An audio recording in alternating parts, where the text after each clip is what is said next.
जिंदगी है तो कठिनाइयां हैं, जिंदगी है तो समस्या है, जिंदगी है तो तमाम रुकावटें हैं, पर हमें और आपको रुकना नहीं है। जी हाँ साथियों, और ना ही कभी ये कहना कि आज नहीं कल कर लेंगे। किसी ने खूब कहा है, किसी ने खूब कहा है कि जितनी जी ली उतनी ही जिंदगी है। अरे मिट्टी के गुल्लकों की कोई उम्र नहीं होती है। जी हाँ साथियों, ये जिंदगी, ये शरीर आपको पता है एक मिट्टी का बर्तन है, इसी कोई उम्र नहीं है। ये जितना आप जी गए उतनी ही जिंदगी, लेकिन जितना जीना है ठोक बजा के जीना है, पूरे शिद्दत से जीना है और पूरे मेहनत से, कि कुछ ऐसा करके जाना है कि जिससे लोग हमें याद रखें। जी हाँ साथियों, हॉस्टल वार्डन इस एपिसोड नंबर 4 आपका स्वागत अभिनंदन करता है।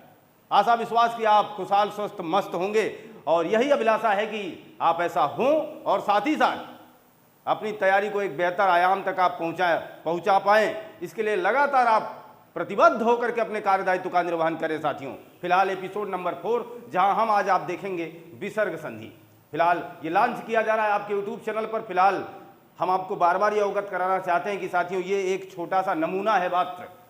अगर आप हमारे विस्तृत अवलोकन को और विस्तृत अध्ययन करना चाहते हैं, एक बड़े पर्याय को बहुत ही बड़ी रूपरेखा देना चाहते हैं, तो आप हमारे हिंदी के प्लेलिस्ट खोलिए। एपिसोड पे एपिसोड हमने बना रखे हैं, वहाँ आप जाइए, वहाँ आपको पूरे उस तहखाने में एक से एक खजाने मिलेंगे, जिसे आप देख करके अपनी तैयारी को बहुत ही बेहतर कर पाएंगे। फिलहाल ये केवल हॉस्टल वार्डन स्पेशल करके है, यहाँ केवल हम आपका एक प्रकार से रिवीजन करा रहे हैं, आपका मनोबल बढ़ा रहे हैं कि हमारे स्टूडेंट साथी अगर इस एग्जाम की तैयारी कर रहे हैं, उनका एग्जाम आने वाला है, तो वो किस तरीके से अपने आप को प्रिपेयर कर पाए हैं और कैसे प्रश्न पूछे जा सकते हैं। इसलिए हम आपको एक सहज रास्ता, एक ट्रिक बेस लेकर के चलना चाहते हैं। वहाँ हम आपको ये बताना चाहते हैं कि ऐसा भी काम किया जा सकता है, कब? जब हम जल्दबाजी में हो तब। फिलहाल अभी तो कोई जल्दबाजी नहीं है, लेकिन फिर भी हॉस्टल वार्डन स्पेशल के लिए जल्दबाजी है और वहाँ आपको थोड़ी चीज़ें जल्दी जल्दी अवलोकन करना होगा। विसर्ग संधि, आइए जुड़ते हैं साथियों। विसर्ग संधि, जी हाँ साथियों, फिलहाल मैंने कई बार आपसे कहा है कि अगर विसर्ग है, विसर्ग के साथ स्वर अपना समझौता करेगा तो भी विसर्ग संधि होगी। विसर्ग के साथ अगर व्यंजन अपना समझौता करेगा यानी संधि करेगा तो भी विसर्ग संधि होगी। यही आंकड़ा था, स्वर स्वर से मिलता था तो स्वर संधि होती थी, लेकिन स्वर ने व्यंजन से ताल्लुकात बनाया तो व्यंजन संधि हो गई।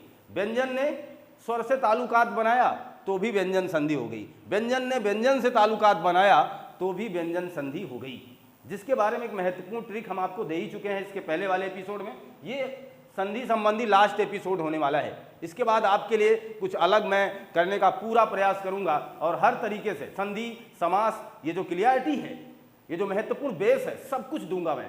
देखना जरा, अब विसर्ग संधि में हम क्या देखेंगे, कुछ महत्वपूर्ण नियमों का हम आज अवलोकन करेंगे और उनके माध्यम से इन तमाम चीज़ों को जानेंगे। देखिएगा, हम आपसे बात करेंगे साथियों, पहला नियम है चा छा। और एक बात और देखिए, ये हमारे साथ जुड़ने का यही फायदा है आपके साथ। चा छा सा के पहले देखना क्या लिख रहा हूं, के पहले यदि, के पहले यदि सा हो भी कैसा, आधा होगा। ये बात ध्यान देना, हलंत लग गया तो मामला आधा ही के पास जाएगा। आधा सा हो तो हम उसे विसर्ग में कन्वर्ट करेंगे यानी चेंज करेंगे। हमारी बातों को समझ गए? बस इतना सा काम है और हमारा काम हो चला है। देखना, जैसे हम लिखते हैं निश्चय, निश्चय, जैसे हम लिख सकते हैं निश्चल।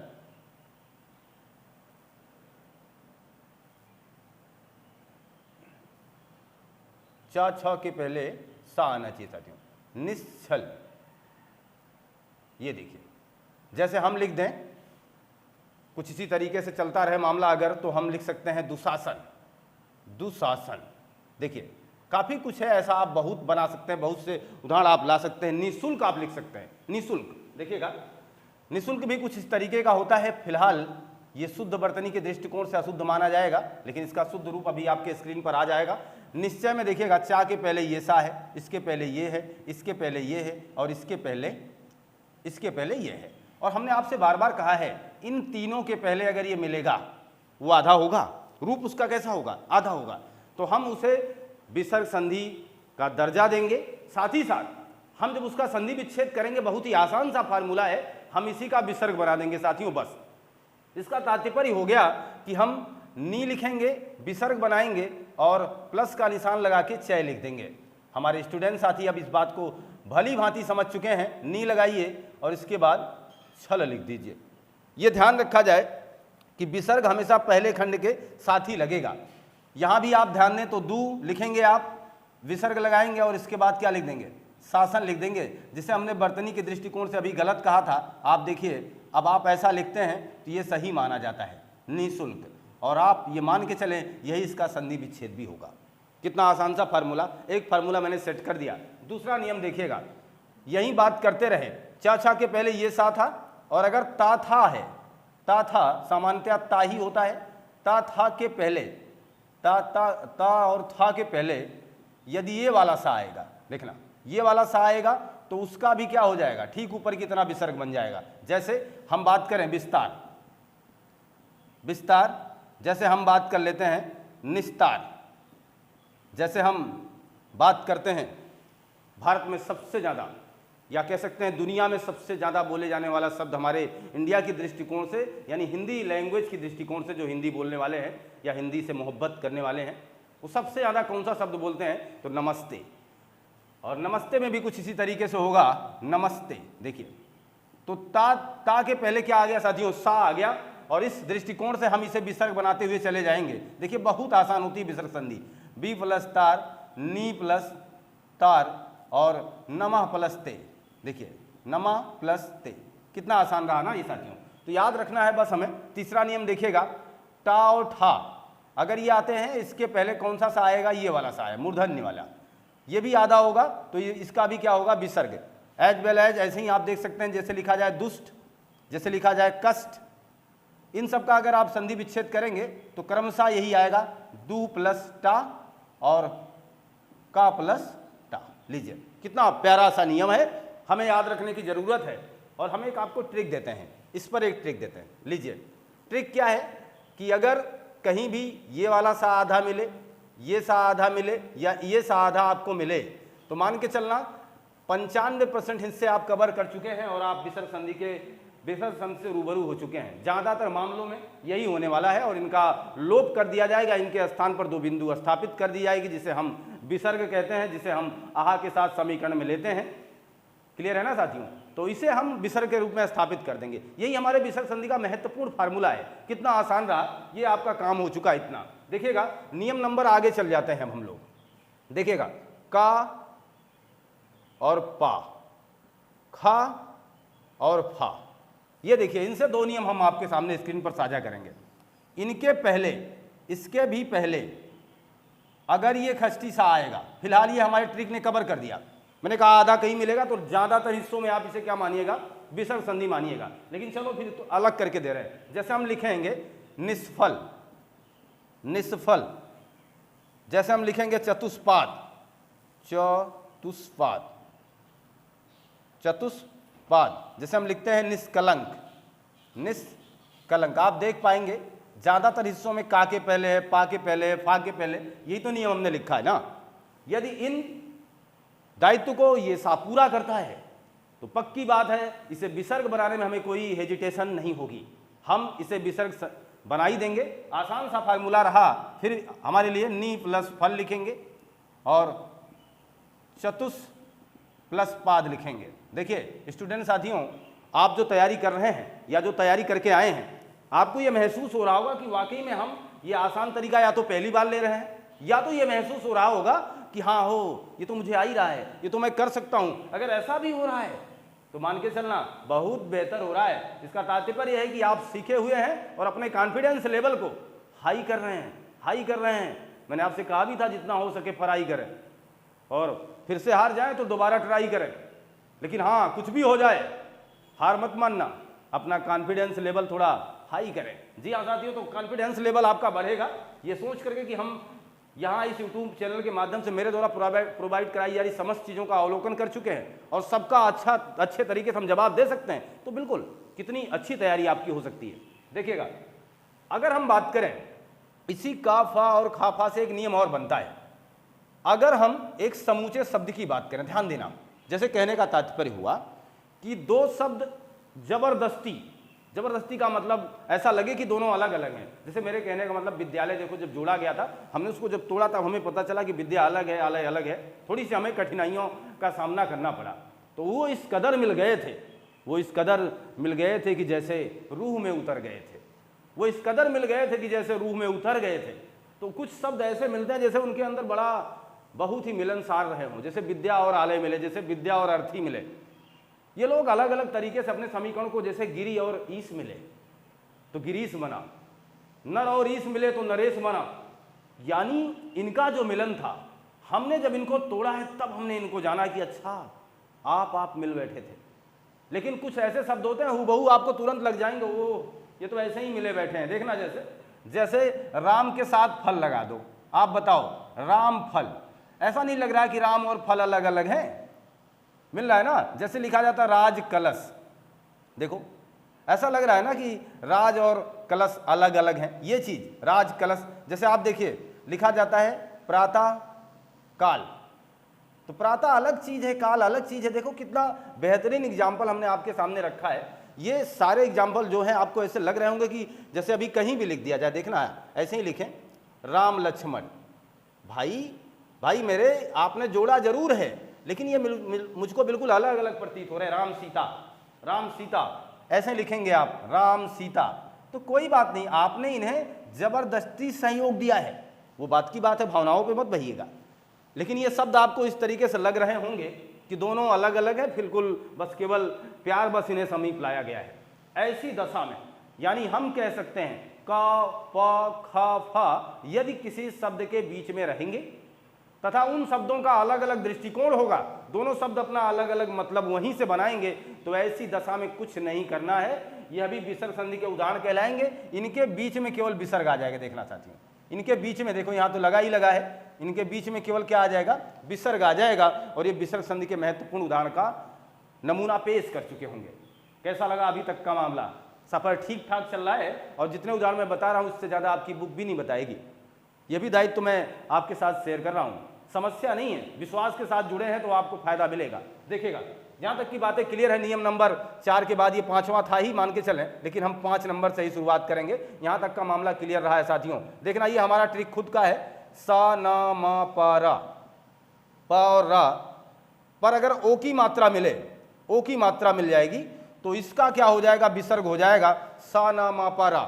आपके दिमाग में एक सवाल आना चाहिए, मेरे भी दिमाग में ये बार बार सवाल आता है, जब कहीं ओ की मात्रा आती है तो मेरा मन मस्तिष्क गुण संधि की तरफ दौड़ के जाता है, जो कि स्वर संधि का महत्वपूर्ण हिस्सा है। बिल्कुल जाना भी चाहिए, और अगर नहीं जाता है तो भी आप कमजोरी के साथ अपने आप को एग्जाम में पार्टिसिपेट कराएंगे, जो कि हम बिल्कुल हरगिज चाहते नहीं। अगर ओ की मात्रा है तो गारंटी नहीं है कि वो गुण संधि का ही उदाहरण है। ध्यान देना, गुण संधि कहती है कि अगर ओ की मात्रा है तो हमारे दोनों टुकड़ों का अलग अलग अर्थ निकाल के दिखाना पड़ेगा, और अगर अर्थ नहीं निकाल पाए हो तो पक्का मान के चलना आप गुण संधि के उदाहरण में नहीं आए हो। इतनी बात ध्यान रखना, समझ गए ना। तो दोनों फार्मूलों में यही चीज होगी। जैसे हम कहते हैं मनोज, अब हम लाख कोशिश कर लें इसे गुण संधि में तोड़ने का, तो इन दोनों खंडों का अर्थ नहीं आएगा दोस्त, नहीं आएगा। इस वजह से हम इसे इस नियमानुसार तोड़ेंगे और मनः प्लस क्या लिखेंगे, जा लिखेंगे। जैसे हम पयोद कहते हैं, पयोद यहाँ पे आ गया है, और इसको हम लिखेंगे पयः प्लस द। ये चीज इस तरीके से हम इसको तोड़ेंगे। जैसे हम लिखें तपोवन, देखो तपोवन, अब अगर हम तपोवन को तोड़ेंगे तो तपः प्लस वन लिखेंगे। समझ में आ गई हमारी बात ना। तो यहाँ दृष्टिकोण हमारा वो होना चाहिए कि हम लाख कोशिश कर लेंगे, गुण संधि का नियम भी यहाँ अपना लेंगे, तथा उस समय भी आप देखेंगे इन दोनों खंडों का अर्थ आप नहीं निकाल पाएंगे, अतः आप गलत माने जाएंगे। क्योंकि उस नियमानुसार ओ बनाने के लिए आपको पता है ओ कैसे बनता है, आगे साथ ऊ लगाना पड़ता है तब जाके ओ बनता है। यानी दूसरे खंड में ऊ आएगा। आप बताइए अगर हम यहाँ ऊवन लगाएंगे तो कौन सा अर्थ पाएंगे, नहीं पाएंगे, कदाचित हम गलत हो जाएंगे।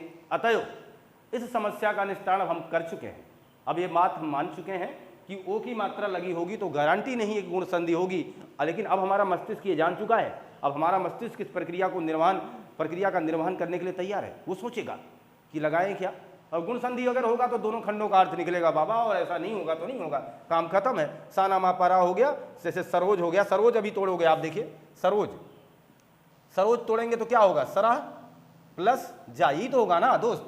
इसी तरीके से तो काम हम करेंगे। अगला नियम देखिएगा, ये बहुत ही स्टार बातें होने वाली है अब आपके साथ। एक फार्मूला है रा का, ये चीज, ये हमारे विसर्ग संधि की सबसे महत्वपूर्ण पेशकश है, नायाब पेशकश है, और बहुत ही आसान करके मैं दे रहा हूं। पहली बार आपको लगेगा 17-18 सालों में कि ऐसा पहली बार हुआ है, ऐसा पहली बार हुआ है 17-18 सालों में। जी हाँ साथियों, पहली बार आपकी तैयारी में ऐसा आयाम दूंगा मैं जो आपको लगे कि वाकई में ऐसा इतना आसान था क्या। ये रा देखिएगा, मैं आपको बता दूं, अगर इस रा के पहले, किसके पहले, रा के पहले, ध्यान देना, रा के पहले मैं लिख रहा हूं और आप इसको मस्तिष्क में जगा दें। अगर रा के पहले छोटी ई या छोटा ऊ है, छोटी ई या छोटा ऊ है, तो देखना, तो रा का लोप कर दिया जाएगा। लोप यानी ये बना दिया जाएगा, रा का लोप हो जाएगा। एग्जाम्पल देखिएगा, तुरंत समझ जाइएगा आप, एग्जाम्पल के माध्यम से देखिए। हम लिखेंगे निराशा, हम लिखेंगे दुराज, हम लिखेंगे निराधार, निराधार। आप जरा हमें बताइएगा कि रा के पहले है कि नहीं छोटी, रा के पहले है नहीं छोटा ऊ, रा के पहले है ना छोटी, यही तो है, यही तो नियम कह रहा है ना कि अगर रा के पहले इन मात्राओं का अंकन है, इन स्वरों का अंकन है, तो हम क्या करेंगे, रा का लोप कर देंगे दोस्त। रा का लोप करिए आप। अब आप क्या करोगे, नी प्लस आशा, ये तो बचा ना भाई, ये तो रा गया, यहां बड़ा बच गया, ये इधर आ गया। ये देखिए दू हो गया, रा चला जाएगा, प्लस आज, यहां विसर्ग बनाइएगा, दू प्लस आज। देखिएगा यहां क्या होगा, नी प्लस आधार, नी प्लस आधार। ये समस्या दूर हो गई आपकी। कितना आसान सा सेटअप मैंने दिया आपको, समस्या दूर है। दूसरा देखिएगा, इसी रा के दृष्टिकोण है वो अभी मामला। जैसे कहने का तात्पर्य यह हुआ, यानी इस रा के पहले यदि बड़ी मिले या बड़ा ऊ मिले तो क्रमशः छोटी ई और छोटा ऊ में बदल जाएगा, छोटा ऊ में बदल जाएगा। लीजिए, ये भी आसान सा काम कर दिया हमने कि अगर ऐसा हुआ तो क्रमशः छोटी ई और छोटा ऊ में बदल जाएगा।